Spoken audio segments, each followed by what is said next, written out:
એક યુવતી નવી વહુ બનીને સાસરે ગઈ તો એને જે સાસુ મળી તે હે મારા પ્રભુ દુર્વાસાનો અવતાર જ હતી.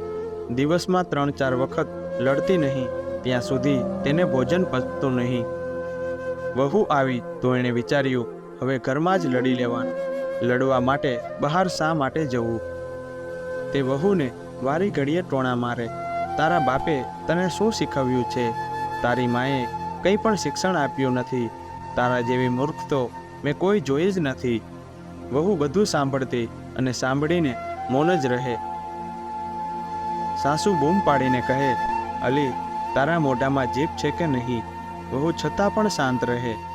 તેનું મૌન જોઈને સાસુનો જીભરૂપી ઘોડો ક્રોધરૂપી સડક ઉપર ઝડપથી દોડવા લાગે.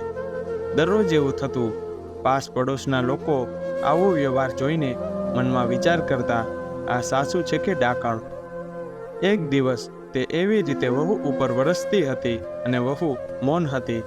સાસુ કહેતી હતી, અરે પૃથ્વી ઉપર લાત મારે તો પણ તે અવાજ કરે છે અને હું આટલું બોલું છું છતાં પણ ચૂપ છે.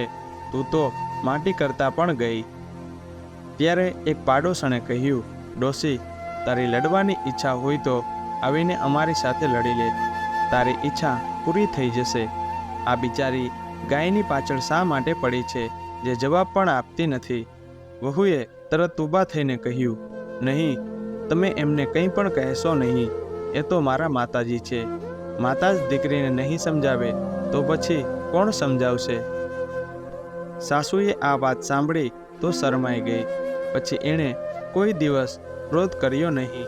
વહુની સહનશક્તિએ સાસુનો સ્વભાવ ફેરવી નાખ્યો. જો મિત્રો આ સ્ટોરી તમને પસંદ આવી હોય તો વિડીયોને એક લાઈક કરી ચેનલને સબસ્ક્રાઈબ કરી દેજો. વિડીયોને છેલ્લે સુધી જોવા માટે તમારો ખૂબ ખૂબ આભાર.